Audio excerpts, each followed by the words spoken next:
হর হর মহাদেব।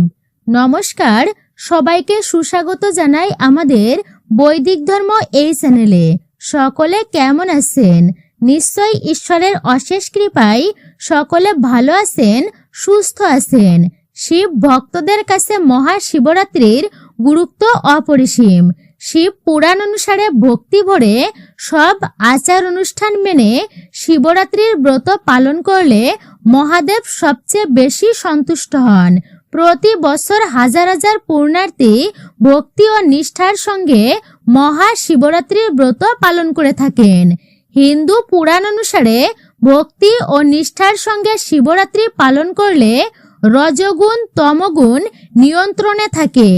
যখন একজন পুণ্যার্থী বা একজন ভক্ত সারাদিন ভগবান শিবের চরণতলে বসে তার নাম গুণগান করেই কাটান, তখন তার মন থেকে সমস্ত রাগ, হিংসা, পাপ মুছে গিয়ে মন নির্মল হয়ে ওঠে। আর যখন সারা রাত্রি শিবের পূজা অর্চনা করে কাটান, তখন তমগুণের সমস্ত খারাপ প্রভাবকে জয় করতে সক্ষম হন তিনি। এই দিন প্রতি 3 ঘন্টা অন্তর অন্তর শিব পূজা করলে শিবরাত্রির ব্রত সম্পূর্ণ হয়। শিব ভক্তদের কাছে মহাশিবরাত্রির উপবাস অত্যন্তই পবিত্র। এমনকি অশ্বমেধ যজ্ঞ করলেও যে পুণ্য অর্জন হয়, ভক্তি ও নিষ্ঠার সঙ্গে শিবরাত্রির ব্রত পালন করলে তার থেকে বেশি পুণ্য অর্জন হয় বলেই সনাতনী ব্যক্তিরা বিশ্বাস করেন। শিবরাত্রির সমস্ত নিয়ম আচার পালন করে যিনি ভক্তি ভরে শিবের নাম জপ করেন, তার সারা জীবন সুখ শান্তিতে সেই ব্যক্তি কাটাতে পারেন। তিনি জন্ম মৃত্যুর চক্র থেকেও মুক্তি পান। প্রথা অনুযায়ী মহাশিবরাত্রিতে একজন শিবভক্ত কালো তিলের সঙ্গে ফোটানো জলে স্নান করে নতুন বস্ত্র পরিধান করবেন। তারপর শিব মন্দিরে গিয়ে দুগ্ধ ও মধু দিয়ে শিবলিঙ্গকে ধৌত করবেন। তার সঙ্গে মনের সমস্ত পাপ ও অন্ধকার দূর করে তাকে জ্ঞানের স্রোতে স্নান করানোর আবেদন রাখবেন মহাদেবের কাছে। এই মহাশিবরাত্রি ব্রত কবে পড়েছে? 15ই ফেব্রুয়ারি নাকি 16ই ফেব্রুয়ারি? শিবরাত্রির ব্রত উপবাস কবে করা হবে? মহাশিবরাত্রিতে কি নির্জলা উপবাসী করতে হয় নাকি সামান্য ফল আহার বা অল্প কিছু আহারও করা চলে? নিশ্চয় প্রত্যেকের মনে এই প্রশ্নগুলি উকি দিচ্ছে। আজকের ভিডিওতে আমি আপনাদের সাথে সেই বিষয়েই শেয়ার করব। মহাশিবরাত্রির ব্রত উপবাসের সঠিক নিয়ম এবং কবে মহাশিবরাত্রি আপনারা পালন করবেন, পঞ্জিকা অনুসারে কবে পালন করা উচিত, অবশ্যই আপনারা ভক্তিতে শ্রবণ করবেন। আজকের ভিডিওটি খুবই গুরুত্বপূর্ণ হতে চলেছে। নমস্কার, সবাইকে সুস্বাগত জানাই বৈদিক ধর্ম তথা সনাতন ধর্মীয় তথ্যমূলক চ্যানেলে। আমি সর্বদাই চেষ্টা করি সনাতন ধর্মের এরকমই সমস্ত গুরুত্বপূর্ণ বিষয়গুলি আপনাদের সামনে উপস্থাপন করতে, শেয়ার করতে। আসুন প্রত্যেকে কিছুক্ষণ সময় ধৈর্য ধরে আজকের এই বিষয় প্রসঙ্গে আমরা বিস্তারিতভাবেই জেনে নিই। ভিডিওটি শুরু থেকে শেষ পর্যন্ত ভক্তি ও ভালোবাসার সহিত শ্রবণ করে যদি আপনাদের ভালো লেগে থাকে অবশ্যই ভিডিওতে একটি লাইক করবেন। কমেন্টে অবশ্যই হর হর মহাদেব অথবা আপনার গুরুদেবের নামটি একটি বারের জন্য হলেও লিখে জানাবার জন্য বিশেষভাবে অনুরোধ জানাচ্ছি। নিশ্চয় আপনি এই ভিডিও থেকে সমৃদ্ধ হবেন, উপকৃত হবেন। একজন সনাতনী ব্যক্তিকে অবশ্যই আপনারা সাপোর্ট করবেন। চ্যানেলে নতুন হয়ে থাকলে অবশ্যই চ্যানেলটি সাবস্ক্রাইব করে পাশে থাকা নোটিফিকেশন বেল আইকনটি অল করে দিবেন। ভিডিওটি একদমই স্কিপ করে নয়, সম্পূর্ণই শ্রবণ করুন ভক্তি ও মনোযোগ সহকারে। তাহলে চলুন প্রবেশ করা যাক আজকের মূল আলোচনায়। বাংলার প্রত্যেকটি মাসে একটি করে শিবব্রত থাকলেও মহাশিবরাত্রি কিন্তু বিশেষ গুরুত্বপূর্ণ। আমরা প্রায়ই প্রত্যেকেই দেবাদিদেব মহাদেবের উদ্দেশ্যে মহাশিবরাত্রির ব্রত পালন করে থাকি, উপবাস করে থাকি। অনেকেই নির্জলা উপবাস করেন, কিন্তু যাদের পক্ষে নির্জলা উপবাস রাখা সম্ভব নয় তারা সামান্য আহার করতে পারেন। কি সেই সামান্য আহার? আজকের ভিডিওতে আমি আপনাদেরকে বলে দেব। শিবরাত্রির ব্রত উপবাসের একেবারে সঠিক নিয়মবিধি আপনারা জানতে পারবেন। সমস্ত কিছু আপনাদেরকে জানানো হবে। যারা শিবরাত্রির উপবাস করতে ইচ্ছুক আছেন তাদেরকে অনুরোধ করব যে ভিডিওটি সম্পূর্ণই দেখবেন, একদমই স্কিপ করে নয়। দেখার পর ভালো লেগে থাকলে অবশ্যই লাইক এবং কমেন্ট করবেন এবং শেয়ার করবেন, অবশ্যই আপনার নিকট বন্ধু বান্ধব আত্মীয় স্বজনদের কাছে, যাতে তারাও উপকৃত হয়। সনাতন ধর্মে যে কোনো ব্রত বা উপবাসের আগের দিন সংযম ব্রত পালন করতে হয়। মহাশিবরাত্রির আগের দিনেও আপনাদেরকে অবশ্যই সংযম পালন করতে হবে। সংযমে খাদ্য খাবারের কি বিধিনিষেধ আছে সেটি আমি অবশ্যই আগে বলে দিচ্ছি। সংযমের দিন অর্থাৎ মহাশিবরাত্রির আগের দিন আপনারা একবারই নিরামিষ আহার গ্রহণ করবেন। তবে তেল মশলাযুক্ত খাবার একেবারেই সেই দিন বর্জনীয় যেন থাকে। সেই দিন অনেকেই সেদ্ধ ভাত এটি গ্রহণ করেন এবং সেদ্ধ ভাতের সঙ্গে সেদ্ধ সবজি সহযোগে সেদ্ধ ভাত গ্রহণ করে থাকেন এবং তা একবার গ্রহণ করে। সেটি আপনারা করবেন শিবরাত্রির আগের দিন। আর পরের দিন অর্থাৎ শিবরাত্রির পরের দিন, যেই দিন শিবরাত্রির পালন করা হয়, আচ্ছা পালন ছাড়াও কিন্তু শিব পূজা বা শিবরাত্রির ব্রত অসম্পূর্ণ। পালন করা হয় শিবরাত্রির পরের দিন। সেটি কখন করবেন সেটিও আমি আপনাদেরকে এখনই জানিয়ে দেব। শিবরাত্রির পরের দিন শিব পূজা করার পরই তারপরে উপবাস ভঙ্গ করা হয় এবং অন্য আহার গ্রহণ করা হয় এবং অবশ্যই সেদিনও তেল মশলাহীন নিরামিষ খাবার গ্রহণ করতে হয়। এটি গেল শিবরাত্রির আগের দিন এবং পরের দিনের নিয়ম। শিবরাত্রির ব্রত যদি আপনারা সঠিকভাবে করতে চান তাহলে আগের দিন সংযম এবং শিবরাত্রির পরের দিন পালনের নিয়মগুলো অর্থাৎ নিয়ম বিধিগুলো আপনাকে অবশ্যই মানতে হবে। আশা করছি আপনারা প্রত্যেকেই নিশ্চয় বুঝতে পেরেছেন। অনেকের মধ্যে সংশয় ছিল মনের ভেতর যে শিবরাত্রি কবে পালন করব। ফাল্গুন মাসের কৃষ্ণপক্ষের চতুর্দশী তিথিতে মহাশিবরাত্রি পালিত হয়। পঞ্জিকানুসারে ফাল্গুন কৃষ্ণ চতুর্দশী তিথি শুরু হচ্ছে 15 ফেব্রুয়ারি 2026 বিকাল 5:04 এবং এই তিথি থাকবে 16 ফেব্রুয়ারি 2026 ভোর 5:34 পর্যন্ত।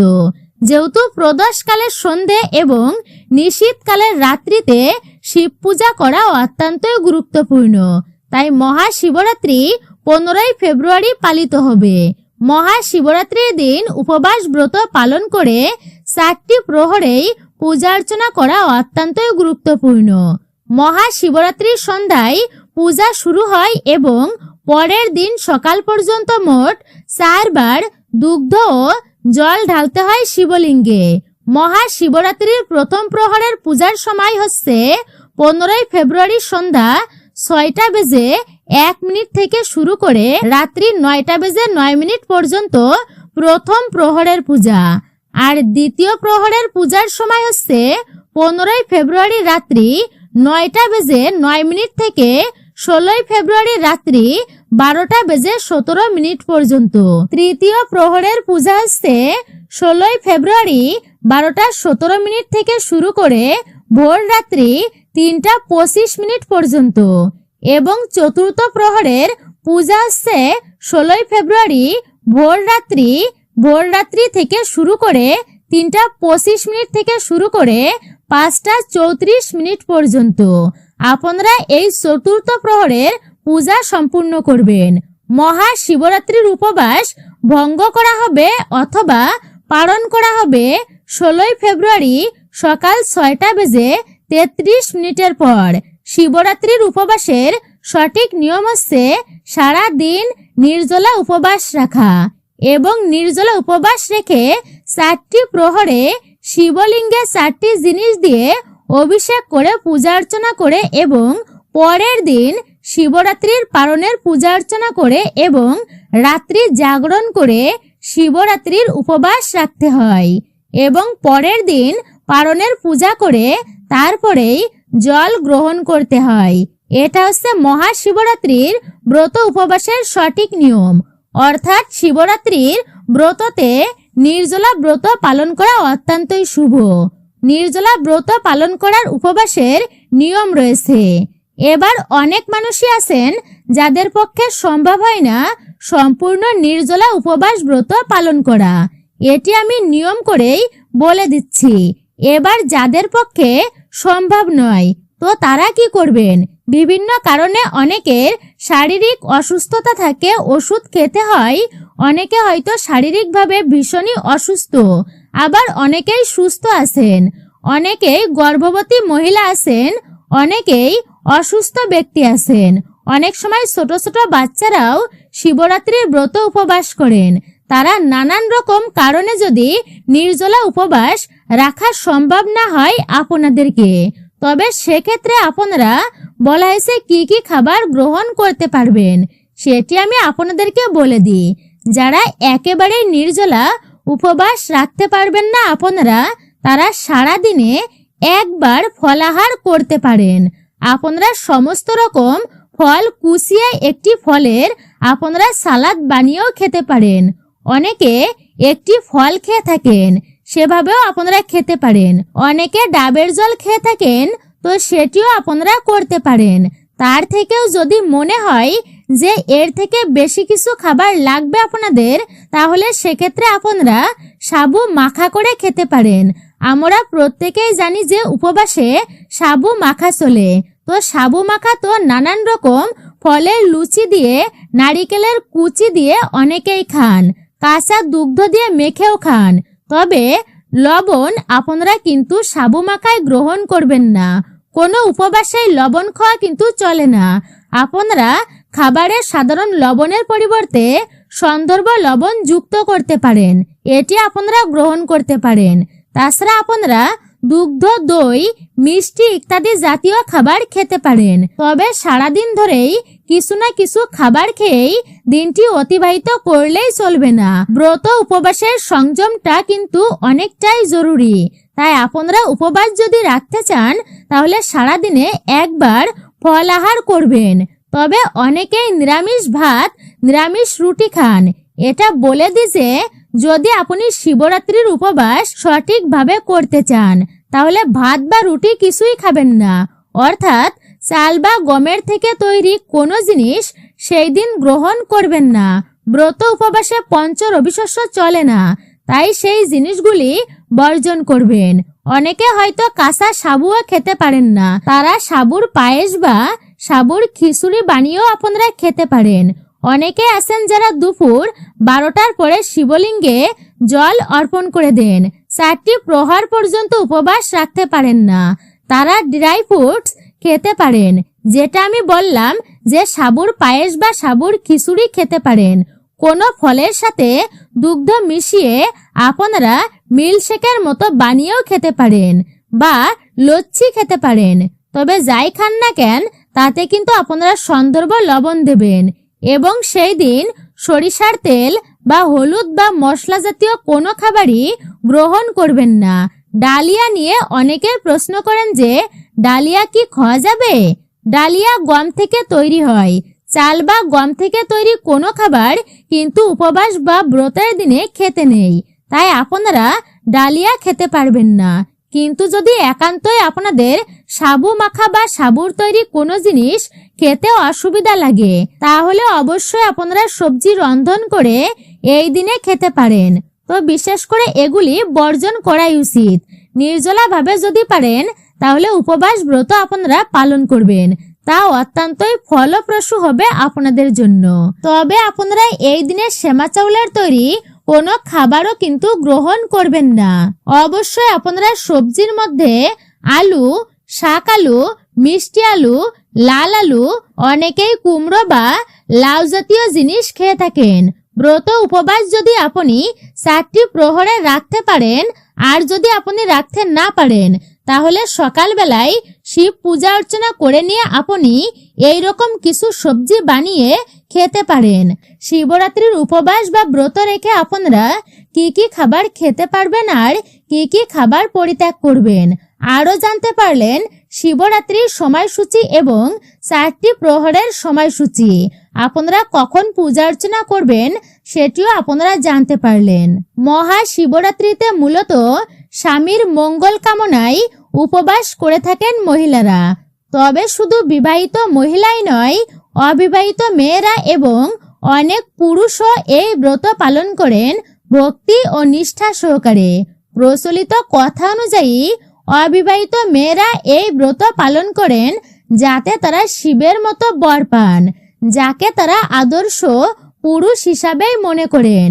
আবার শিবব্রত অর্থাৎ শিবরাত্রির ব্রত কথা অনুযায়ী এক শিকারী এই দিন বনের মধ্যে ঘুরতে ঘুরতে কোনো শিকার না পেয়ে ক্লান্ত হয়ে একটি বেলগাছের ডালে আশ্রয় নিয়েছিলেন। খেয়াল না করেই তিনি বেলপাতা ছিঁড়ে নিচেই ফেলতে থাকেন, আর সেই গাছের নিচেই ছিল একটি শিবলিঙ্গ। বেলপাতা পেয়ে তুষ্ট হন মহাদেব এবং তাকে আশীর্বাদ করেন। হর হর মহাদেব। মূলত এটাই ছিল আমাদের বৈদিক ধর্ম চ্যানেলের আজকের ভিডিওটি আপনার কাছে কেমন লেগেছে মূল্যবান মতামত জানাতে একদমই ভুলবেন না। চ্যানেলে নতুন হয়ে থাকলে অবশ্যই চ্যানেলটি সাবস্ক্রাইব করে পাশে থাকা নোটিফিকেশন বেল আইকনটি অল করে অবশ্যই কমেন্টে হর হর মহাদেব অথবা আপনার গুরুদেবের নামটি অবশ্যই লিখে জানাবেন। সকলে ভালো থাকুন, সুস্থ থাকুন, পরম করুণাময় ঈশ্বরের অশেষ কৃপায়। আবারও কথা হবে নতুন কোনো বিষয়ে।